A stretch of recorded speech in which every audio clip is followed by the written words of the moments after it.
what is the game of the night in the National Hockey League. I'll put that and a bit of a spin on it with our next guest, Sammy Cosentino from Sportsnet, and I want to say NHL Network as well. Hey, Sammy, good to see you, brother. I got a question for you. With this adage that U.S. Thanksgiving is sort of that cutoff line in the NHL where you know what your team is and you know what the stats are on the playoff thing, how key are these games tonight then for like the Oilers and the Flames and kind of bubble teams that are beyond the line to win? And do you fish and cut bait if you lose tonight? They're important for sure.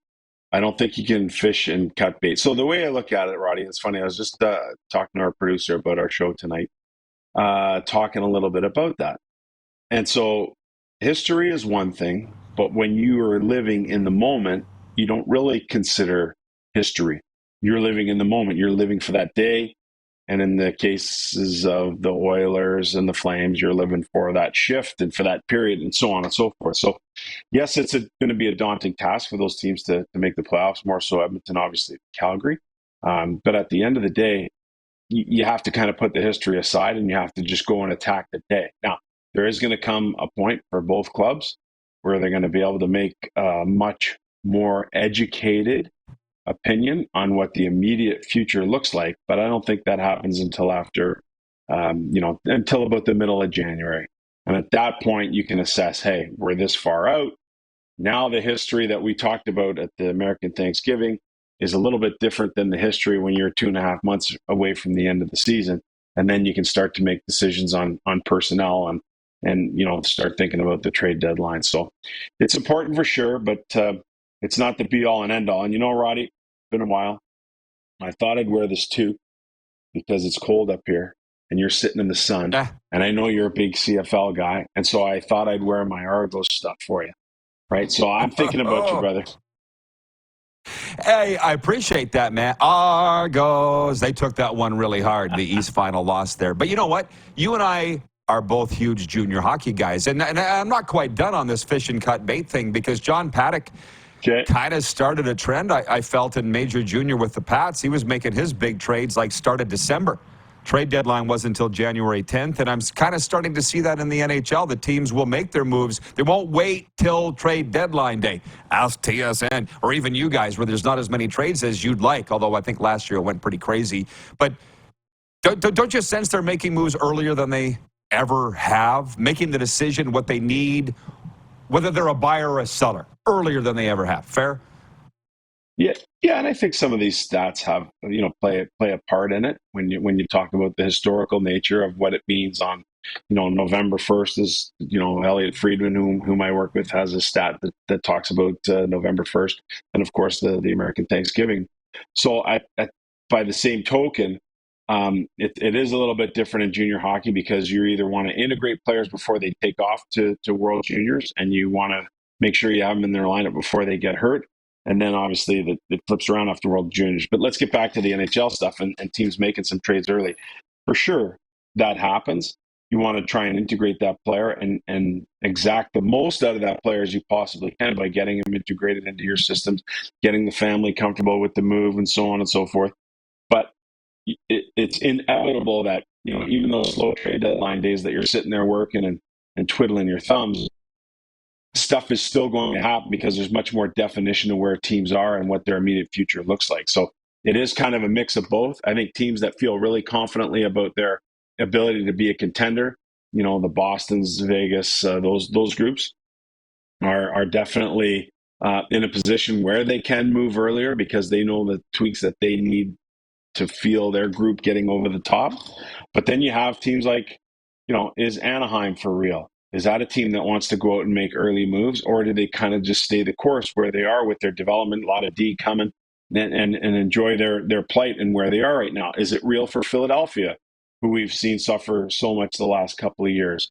Are they an aberration, or are they the team that you want to see move forward with? Yet the offseason planning with Danny Briere is, hey, we're going to stay the course. We're going to think about the long term. We're going to think about sustainability. So, it is a fascinating watch for sure as to who kind of jumps the gun early on the trade thing.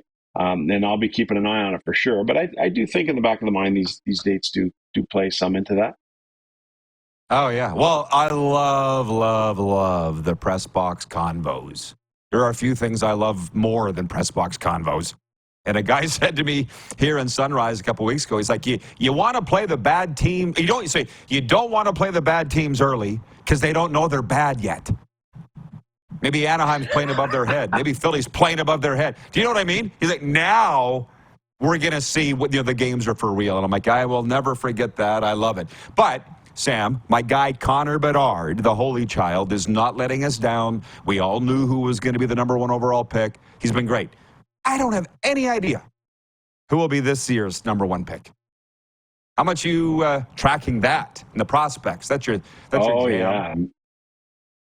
Macklin Celebrini, Boston University, BC kid, went to Shattuck St. Mary's, then went and played with the Chicago Steel last year, set all kinds of records for a youngster in that league, and now has moved on after some shoulder issues with Canada at the under 18s, has moved on now to BU, and he is lighting it up at just about 2 points per game for Boston University team that's got some depth and some experience. So this guy for me is the wire-to-wire guy.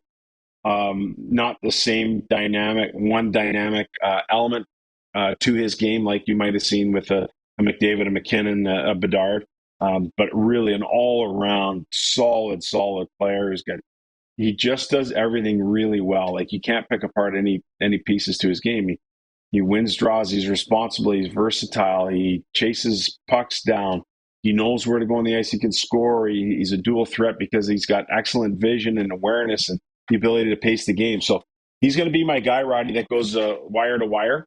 Macklin Celebrini. And then Cole Eiserman is out of the U.S. Under-18 program, is probably the next guy in line. And then you'll see some interesting things start to happen. Some defensemen get into the fray. Some European players get into the fray. But I got Celebrini as my guy. Glad I asked. And, I was on a podcast recently. There was an American one, and they said, how do you feel about the fact there's more NCAA players being drafted and U.S. junior players than major junior from Canada? And I was like, you do get I'm a career major junior guy, okay? Let's just get that out of the way first. And 2, I said, maybe the numbers are getting more for college, but the best ones are still coming from major junior, a la Bedard, McKinnon, McDavid. But how would you answer that question, Sammy, as a guy that would know? Yeah, it's changed, and the tide is starting to change a little bit. So, what we're seeing in terms of the NCAA game is, and this trend probably goes back 5 or 6 years, where kids are fast tracking through their programs, either in prep school or a year in the USHL, and then fast tracking their way essentially as underagers to the college level. So I think that is a desired path for some of the elite, because listen, you get drafted out of there, you can go right to the National Hockey League right away, or you can use what would essentially be your AHL developmental years playing in college hockey against, I don't want to say similar competition, but against the same sort of age, strength, speed as some of what you would find. Yeah, you're playing against men. And so, but that option also offers you some flexibility in that you can sign and come out anytime, just like we saw with Logan Cooley, who went a year to Minnesota and then, at the last second change course and, is playing in the National Hockey League now. Or if you really in a situation in the team that drafts you that you're not sure about, you wait it out 4 years and then you become a free agent. So it does provide some different opportunities, there's no doubt. But I think the trend is some of these kids are going to school and getting their schooling done to the point where they're able to get into the NCAA a little bit earlier than what we've seen. Fascinating chat, and I always love having it with you. Sammy, break a leg tonight, my friend, and keep in touch. Happy Thanksgiving. Happy Thanksgiving, Roddy. I hope to see you after December 25th. Apparently, I'm down there for a game in Sunrise. Beautiful. Well, let's talk. We got a Christmas trip planned, but we'll talk. Thank you, Sammy. Appreciate the time. Good to see you, buddy. Take care. As always, thank you. Sportsnet's Sam Cosentino.